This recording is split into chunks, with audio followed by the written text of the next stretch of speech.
Emails from Afar, a chef's culinary adventure around the world. By Mike Sanders. Chapter 11. Chiang Mai. 12/5, Day 20. I find myself writing this on a highly questionable train bound for northern Thailand. The ride so far has been standard and uneventful. It was what the day had in store for us before we boarded that I wasn't ready for. The day started with a light meal at one of the open-air bars down the road a piece. I had the curried chicken and potato dish that Sarah had yesterday, and Sarah had an omelet that had been filled with a spicy tomato and ham mixture. Not only was it sweet and spicy, but it was also quite surprising in its complexity as well.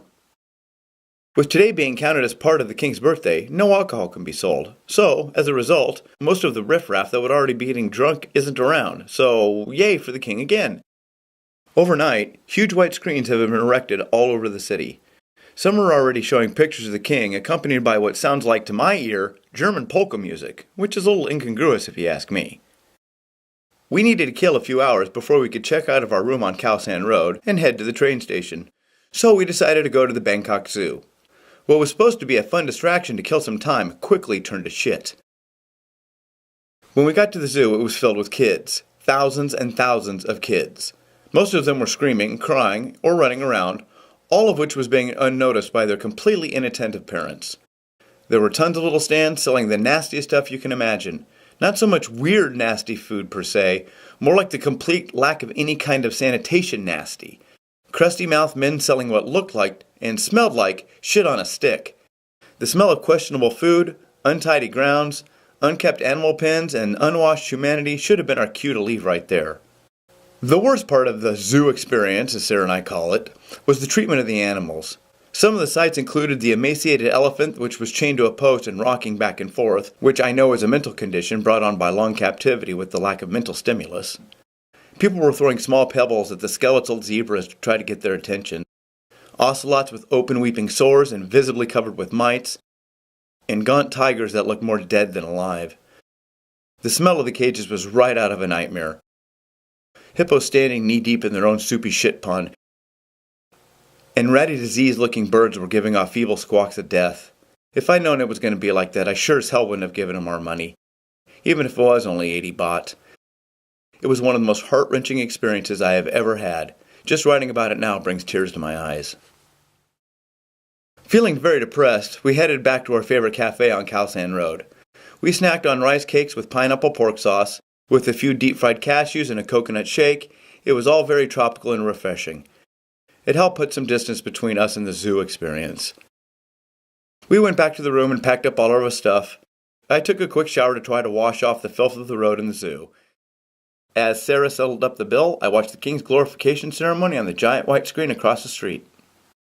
We found our train and sleeper berth easily enough, as it was the only train in the station. It was well used, dented, and was clear that its glory days were long past. We made our way to our compartment, and when I slid the door open, it was already occupied. There sat a mean-looking 4-foot-tall Thai woman in a white dress with pink lipstick and some big, fat, balding 50-year-old white guy wearing a faded stained t-shirt, ratty green shorts, and a smug look on his face. She immediately and aggressively asked us what we were doing there, and, without waiting for an answer, told us that this was her cabin. Sarah got out our tickets and politely explained that we had the tickets for this berth and that they were in the wrong place. With that, the woman got up and said, "You no like it, then you go to the office. This our car now," and slammed the door. Well, a little stunned, we didn't know quite what to do. So, just as she suggested, we went to the ticket office and asked to see the manager. By chance, we were lucky enough to be helped by not just the station manager, but the head of the whole station. We began to tell him our story, and before we could even ask for help, he was out of his booth and talking on his radio. With a ridged back and square shoulders, he turned and politely said to follow him. As we walked down the length of the station to the train, 3 burly-looking attendants came out of the shadows and pulled into stride, flanking us like fighter jets joining a formation. At the door, he asked us to stay on the platform. He then fastened his hat, gave a quick tug on the front of his dark blue jacket, and marched right up the stairs. Less than 2 seconds later, loud voices could be heard, and 2 seconds after that, Nasty Girl and Fat Boy came tumbling out, their 2 bags thrown on top of them. As she picked herself up off the ground with the help of one of the attendants, she shot Sarah the meanest look I have ever seen. As we climbed aboard, she was yelling and cursing us out in Thai something fierce. Fat Boy looked rather sheepish as he struggled to get up, looking like he wanted to find the rock he had crawled out from under. I'm not sure who said it, but one of us turned back and said, "Hey, you told us to get the manager. It's your own fault." Talk about throwing gasoline on a fire. The little woman just erupted with anger, making me crack a smile, which made the last parting glances at each other all that much sweeter. Don't mess with the bull, lady, or you'll get the horns. Feeling supremely confident, we settled into our cabin and watched out the window at another one of Bangkok's shocking sunsets. After an hour or so, dinner, in quotes, arrived. It was nasty, and I mean nasty, and that's the best thing I can say about it. It was some rice and ham thing with what I think were once vegetables, but who the hell could tell? It smelled foul, looked foul, and I didn't need to put some in my mouth to know that it tasted foul. Needless to say, we didn't partake. The first-class sleeper car we have is anything but. The communal toilet didn't flush, so every time we hit a bump on the track, it slopped over. The beds were hard as a rock, and by 10 p.m., I'd stamped out 6 roaches. The attendants on the train were related to that Thai woman earlier, I think, because a bear with a toothache is more personable than those people were. At one point, we were wishing we had gone second or third class just to save the money. That's until we took a stroll through second and third class. Wow! Third class had all the trappings of what you think of as a wild train. Chickens and pigs running around, drunk men gambling in the aisles, and lots of bugs. All of a sudden, first class looked pretty good. The train ride was scheduled for 14 hours, and we would be asleep for most of it. With the 5 hours before we went to sleep, and the 8 hours of sleep on the train, we'd almost been to Chiang Mai by the time we woke up. By the time I went to sleep, the score was Mike, 7, roaches, 0. 12-6, day 21. After a rough 6.5 hours sleep, we both had to get off of those metal slabs they called beds, and the roach death was up to 14. I needed to stretch my leg, so I took a walk down the train. Well, around 8 a.m. breakfast showed up, and it made last night's dinner look good. It wasn't a pretty picture. The eggs were clearly cooked yesterday, foul-smelling ham of some kind of animal, and served with a little box of orange juice. I must admit it was the best presented pile of crap I've ever seen. It looked good, but there was no way I was going to eat that. I figured at least the factory-sealed OJ would be okay, and, of course, it wasn't. It was as salty as seawater and didn't taste anything remotely like citrus, much less orange. By the time we got off the train, I was tired, hungry, and had a pretty low opinion of Thailand. We didn't know what we'd find in Chiang Mai, but it was bound to be better than what was in Bangkok, and certainly better than the train. We were so glad to be out of Bangkok after 5 days of staggering air pollution, hideous traffic, oceans of 20-year-olds walking the sidewalks completely overflowing with people, vendors, food sellers. We were ready for some quiet time. We both agreed that if we didn't go back to Bangkok for a while, it'd be just fine. Happy we went, even happier to leave. The train ride was like the bitter icing on the cake. We had picked a place from our guidebook while on the train, and so far that guidebook has been a great help. "How about the Midtown Hotel?" Sarah said. The driver gave a big broken-toothed grin and said, "Good people," and stamped on the gas. After a very pleasant, if not fast, ride through the city, we arrived at the Midtown Hotel. Nestled amongst the houses and 2 local temples in the heart of the old walled city, it was accessible only by going down 2 different dirt alleys. We checked the room out as our guidebook told us to. It was clean, the hot water worked, the bed was nice, there were no holes in the window screens, the people were very friendly. Excellent! All for $14 a night. After some very, very long and very, very hot showers, we went down and had a small meal in the courtyard of the hotel. Sitting under the shade of a towering banyan tree, the open space was lined by a white, 4-foot cinder block wall. Standing along the wall were a few marble tables and benches. It had the feelings of a secluded picnic garden. After a great plate of fried pork and garlic, we took a stroll through this part of town. We quickly realized that Chiang Mai was clean, or at least cleaner, and quieter, and rather nice. Our opinion of Thailand started to improve right away. Upon our return to the hotel, the front desk lady, Lek, suggested some activities for us to do while we were there. Tomorrow we would take a trek to a waterfall in a cave, with a stop at an orchid and butterfly garden along the way. And then on Monday we were signed up for a 3-day-long cooking class. Chiang Mai is nothing like Bangkok.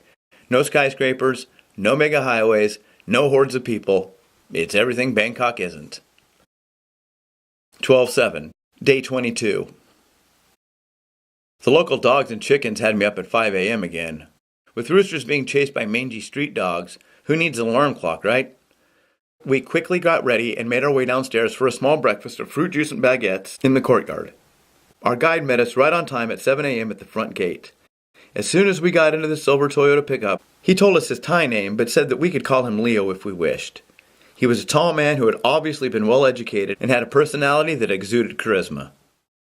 We drove to 4 different hotels along the way out of town, changing vehicles to a white minivan at one point. By the end, we'd collected a girl from Ireland, a couple from Denmark, 2 young men from South Korea, an Israeli woman, a French couple, and us, the Americans. Leo called us the International Mafia. We had a good time getting to know each other by telling our respective stories as we drove deep into jungle-covered mountains. The first stop we made was at an orchid and butterfly garden, which was magnificent. I love plants and flowers, especially orchids if you didn't know, and this place was like a little slice of heaven to me. Essentially a gargantuan open-air greenhouse with row after row of orchids in beautiful bloom. It was a real treat for me. The greenhouse stretched for the length of a football field, where a door led to a smaller, nestled enclosure. Inside the enclosure, everywhere I looked, pastel pink butterflies as small as a dime fluttered about. Others, with huge lumbering iridescent blue wings, would struggle from feeder to feeder. Some were lavender with pink spots, some were gigantic moon moth, and some were velvety jet black. The colors and varieties were staggering. This was the butterfly tent, and it was a sight to behold. Having to be dragged away from the garden and stuffed back into the van, we headed north for about an hour or so to a cave system. The day was hot and humid, and standing at the cave entrance, the earthy smell of the cool breeze coming out was intoxicating. The cave's claim to fame are the Buddhas carved out of the limestone flows. Apparently, some monk spent most of his life in the caves, working on them over the years. Some of the statues looked as if they were sitting in the lotus position while floating in midair, while others were lying on the side looking down at you. One of the statues had incorporated the natural flowstone to form Buddha's robe, giving it the appearance of rising up from the flowing brown rock. At the end of the cave there was a small shrine with pictures of past visitors to the caves over the years. One of the pictures was of particular interest to me. It was from the Vietnam War era, circa 1969, of 15 or so buff U.S. servicemen holding a river naga. A river naga looked something like a gargantuan silver eel or ribbon fish, with a head that can only be described as lion-like. The Thai call it the naga, the dragonfish, or the demon of the river, and I can see why. Big fangs, big eyes, a mane of frills, as thick around as a grown man with horny protrusions from his forehead. Yeah, it looks like a demon. If I was in the river and I saw that thing coming towards me, I'd shit myself. It's no wonder they're seen here as a powerful spirit creature. Leo handed out some little jungle bananas as a quick snack as we exited. They were sweet, flavorful, and the flesh was light pink, which was a total surprise to me. Leo informed me that jungle bananas can be pink, lavender, yellow, pale green, or snow white. I had no idea that they came in cool designer colors like that. He went on to explain that the color is due to variations in the species, soil conditions, and temperatures while growing. The Hmong people fled southern China several hundred years ago and settled in the hills of northern Thailand, Laos, and Vietnam. They're also known as the Meow, but they don't like to be called that. To them it sounds like an animal sound, like a cat's meow, which I can respect. In the days of the Vietnam War, the Hmong were recruited by the CIA and fought bravely for the United States against the Viet Cong and North Vietnamese. Since then, until recently, they've spent most of the time growing opium poppies in the northern border area. Over the years, the government has been relocating them out of the jungle into small government-constructed settlements. The government does want them to grow poppies, so they move the Hmong to these villages and, in turn, bus in tourists so they can sell cheap souvenirs and snacks to the visitors. That's what we were, the bussed-in tourists. This attempt to stem the flow of narcotics externally is a good idea on paper, but I'm afraid in practice it doesn't work very well for the Hmong. They live in what most of us would deem total squalor. No electricity, no sanitation of any sort, litter strewn about, half-naked children running around, and all the dwellings were made of rough-cut wood logs, with thatched roofs or corrugated tin. Leo told us not to buy anything but the trinkets or snacks, and not to give them any money, as this had a detrimental effect on their way of life. How or why, I don't know. I thought this exercise was for the Hmong to make a little money off of us by selling us stuff. Just another example of how this program doesn't benefit the Hmong. As we walked around, we came across a little boy, maybe 4 or 5 years old in age, wearing nothing but an old stained shirt that was 2 sizes too small for him. With a dirty face and a head full of mussed hair, he was running around causing a ruckus by chasing chickens and pulling some of the dog's ears while screaming his lungs out. Leo turned to Sarah and pointed to the boy and asked if we in America let our children run around like that. Sarah quickly and coyly asked him if he meant, did we let dirty kids run around wild without any pants on? Because we do, and we call that the South. Or did he mean we let pantsless kids run around with an 8-inch knife as a toy? Because we do, and we call that the Deep South. We all snapped our head back over to the kid, and he was indeed standing there with a rusty butcher's knife in his hand. It was only about 8 inches long, but proportionally, it was far longer than his thigh. Leo just turned his head back to us and flashed us a big, broad smile. After a short ride along a narrow dirt road that took us deeper into the hills, we came across the next government village. It was clearly hacked out of the jungle and put there together quickly. The second village felt different than the first, more depressed. Located on the edge of the famed Golden Triangle, the area that encompasses northern Thailand, eastern Burma, extreme southern China, and northwest Laos, it's as far north in Thailand as you can go without trekking through the jungle. Just on the other side of a small, shallow valley set the border between Thailand and Myanmar. We were told that it was quite common to see soldiers to appear and check everyone out. They were looking for people coming out of Myanmar. The next 3 tribes we visited all lived in one village. The first tribe was the Karen Longnecks. Most of us have seen pictures of them in National Geographic. They are one of only 3 cultures in the world that stretch their necks with bronze rings. The visit to the local tribes was fantastic, and the ride back was a lot of fun, as the international mafia talked amongst itself the whole way home. We were in high gear with stories of home and adventure. We, as a group, had a lot of fun together. What a wonderful assembly of people. Tomorrow, school begins. 12/8, day 23. Our guide and teacher for the next 3 days, Bobby, met Sarah and I right on time in the courtyard at 9 a.m. Brimming with energy, he was eager to get underway as soon as possible. We talked and walked for 10 minutes or so, weaving our way through streets and alleys, picking up other students along the way.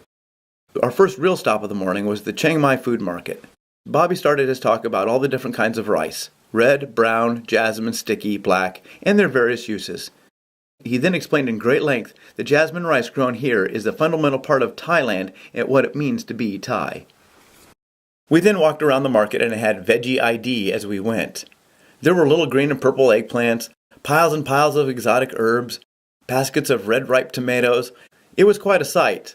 Most of the produce I knew, or at least knew of, but some I had never seen, like galangal leaves. One highlight to me was we got to sample coconut palm sugar syrup.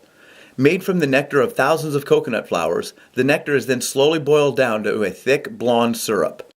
We ended our tour with Bobby standing behind baskets filled to the point of bursting with all the different products that we would be using in the next few days. After our market education, we went to the school to begin cooking. The classroom was in an outside courtyard dominated by a truly gargantuan banyan tree and edged with elephant ear foliage. Painted in bright red letters across the top of the doorway was the school motto, "Our food is guaranteed to make you look pregnant." Good motto. Under the giant tree were 6 picnic tables, all of them set with cutting boards and small baskets overflowing with produce. We were told that we would be broken into groups, and while we prepared each dish, we would discuss the hot procedures that would follow. Off to the left were 6 wok stations for the 6 different teams to use. First thing we did was make dipping sauce for the spring rolls. Tamarind, coconut sugar, roasted chopped peanuts, and a touch of nam pla, or fish sauce, all mixed up. Simple, strong, and tasty. Next we rolled some shredded cabbage, fine julienne carrots, shredded shiitake mushrooms, bean sprouts, and some ginger into a flour wrapper, which was something like a crepe. We fried this in very hot peanut oil for just a minute or 2 at our stations. Once golden brown, we took them back to the table and enjoyed them with our dipping sauce. We then focused on 2 dishes, chicken with holy basil and green curried eggplant. For the chicken dish, we large diced the meat and then marinated it with oyster sauce, a touch of garlic, and a sprinkle of sugar. To finish, we quickly fried it, added the holy basil leaves just at the end, and voila, it was done. We had an hour break for lunch, which was kind of a joke, being that we were so full. Sarah figured we should take a walk and try to make some room for the rest of the day, which I thought was a great idea. When we reconvened, we prepared pad thai. I'm so glad we got to make it. I have always wanted to learn how to do it properly. After the preparation and cooking, we sat down and talked while we enjoyed our plates of noodles. The last part of the afternoon was devoted to knife skills such as vegetable and fruit carving. Bobby offered to let anyone who wasn't interested in that kind of thing to leave for the day. Only 4 people stayed for the last 2.5 hours. 2 college girls from Australia, Sarah, and I. Once school was out, we took the long way back to our guest house. We spent the evening hanging out in the courtyard, visiting with employees and fellow travelers, a few of whom we've gotten to know quite well now. During our vegetable carving time in class today, the 4 of us talked to Bobby about food. Actually, he did most of the talking. We just sat and listened. He talked about foods and dishes we weren't covering in class. Here are a few recipes that I jotted down that he pulled off the top of his head. He told us that they were both common snacks in most households. They're simple, quick to make, delicious, and best of all, they were taught to him by his mother.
(12/9), Day 24.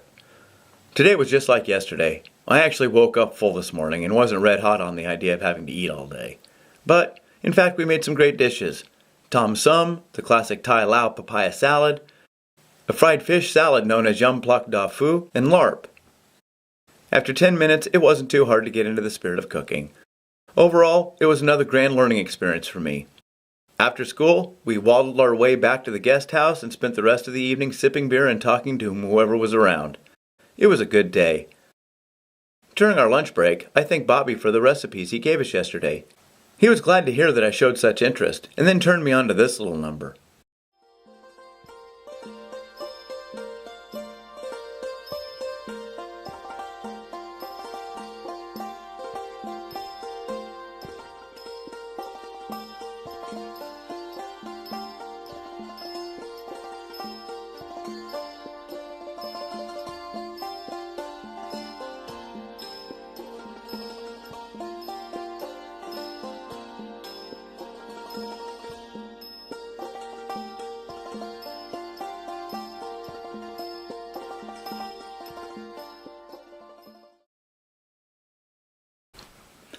(12/10), Day 25. All I have done for the last 3 days is eat. I am so ready to be hungry again. Our most excellent instructor, Bobby, made our experience great. We cooked 4 or 5 wonderful dishes today. In the afternoon, we received our diplomas, complete with a little picture of ourselves on it, and a cookbook of all the dishes we had prepared. When the graduation ceremony was over, we rolled our fat guts back to the guest house to take a nap. To our surprise and amusement, a street vendor who was selling fruit had come calling while we were out and just about to leave when we arrived in the courtyard. We were so full it hurt, but it felt like we should take advantage of the opportunity. After all, how often do you get a chance to eat exotic fruit that was picked earlier that day? I was particularly interested in the legendary and often banned durian. If you know what a durian is, you'll understand why it's banned. And if you don't understand what a durian is, it's hard to describe. It's a yellowish fruit that's about the size of 2 footballs and covered in a thick husk of large spikes. Once opened, it reveals 6 or 7 large, fleshy, banana-like bean-shaped fruits. The durian has the reputation and nickname of stink fruit, and it's why it's banned from most taxis, hotels, and restaurants. I've heard that it smells something like rotten fruit or really old French cheese that has a hint of burnt petroleum or tires in it. I found it smelled like overripe fruit. A lot of overripe fruit. In truth, it was so strong smelling that it bordered on the nauseating. It tasted a bit like a banana and green apple custard that had been baked in an oven using a railroad tie for heating. Or maybe it tasted like a green banana that was roasted in a healthy tire fire for a while. Good, but not great. Even so, I would encourage everyone to try it. Durian comes with a warning, apparently. We've been told by more than one person that if you eat some durian, you can't drink alcohol, especially hard liquor. Something in the fruit and the alcohol react to produce prodigious amounts of gas. The stories we hear are always the same, about how every year at least one tourist drinks a bunch of beer or whiskey, then eats some durian. Inevitably the drunk person goes back to their room and passes out, and the next day they're found dead and bloated with a ruptured stomach. True or not, we decided to heed the warning. With all the food I've consumed in the last 3 days, my stomach already feels like it's about to pop. I had a great time in cooking school, but I must admit I'm glad that it's over. The exploration and education of a culture's cuisine was fantastic, but the 3 days of constantly eating that accompanied it was way too much. So much so, Sarah and I have agreed to skip dinner and take a long walk instead. Tomorrow, we're taking a trek into the jungle to try to work off some of the last 3 days. 12/11, day 26. The chickens and dogs are really starting to piss me off. The alarm was set to go off at 7 a.m., but around 5 the dogs and roosters started up again. By the time we got down to the courtyard, the minivan was idling and waiting to pull away. We drove around to pick up a few more people, just like last time. Once the van was full, we set out to our first stop of the day, another Hmong village, 2 hours deep into the forest. After a 45-minute drive, we pulled over to the side of the road and parked. We then began to hike up a quite steep mountain for close to an hour, passing sweeping vistas of the jungle along the way. Spiky vines and sharp serrated leaves made the foliage intimidating and would tear at your clothes or skin if you got too close and brushed against it. Without making any kind of exaggeration, we had to cross a small suspension bridge that was more missing than it was there. Swinging and swaying in the breeze, 2 small men were crouched down repairing some of the planks and the side ropes at mid-span, missing numerous boards, with the left guide rope slack and the right one having no rope at all, and the whole thing was swinging in the breeze. It was something straight out of an Indiana Jones flick. All I needed was a hat, a whip, and a pack of pissed-off natives chasing after me. At the top of the mountain we found a small thatched hut village and a view of rolling hills covered in lush green jungle forest. We looked around the village and took a few pictures. For 30 baht you could fire a homemade crossbow at a papaya. We paid our 60 baht and took our shots. Though quite close, I'm ashamed to say that I did not hit the papaya. Sarah, on the other hand, hit the fruit square and true, both times. After hiking back down the mountain and a short ride in the minivan, we stopped for a fabulous lunch. We ate masman curry chicken with potatoes, which was simple and flavorful. Lunch was served with a massive bowl of steamy jasmine rice and a platter of sliced cucumbers, mangoes, and jungle bananas.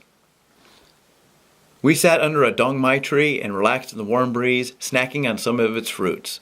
The leaves of the dong mai look like a locust tree, and its fruit and tastes just like sour cherries. The last stop of the day was at the river called the Mai Wong, which is a small tributary of the Mekong. The group divided up and got onto these small rafts, which were little more than 10 or 12 bamboo poles lashed together with some jungle vines. My raft had Sarah and Anna from Denmark aboard. I was quickly elected to steer the boat, which basically meant I got the big pole and tried to keep the raft from bumping into rocks or the bank. After a few close calls with some of the rocks that I think were strategically placed to test one's mettle, and me falling into the river once, I started to get the hang of it.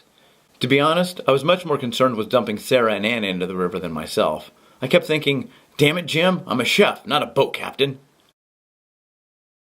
Unbelievably, I didn't dump us into the river, just myself 2 more times. We slowly drifted past clouds of red and green dragonflies as they buzzed back and forth doing their dragonfly thing, and water buffaloes lazily resting in the water. By the end of the rafting, I was exhausted. The river was calm, but it took a lot of energy to maintain the balance and stance on that slippery bamboo. Back on land, we dried off and enjoyed a cold soda and a small snack of papaya and mangoes. Our guide, Tom, wanted to show me something while we were relaxing. A local snack, he called it. Field crabs are a variety of land crab that live here in the rice paddies year-round. Looking something like a hermit crab without a shell, The locals catch them, wash the dirt off, split them lengthwise with a knife, and then ferment them with chilies, garlic, salt, and God only knows what else. It was so nasty smelling I almost yacked on the spot. It was real bad. Tom explained to me that he had overheard me talking in the van about being a chef and wondering aloud what locals really do eat.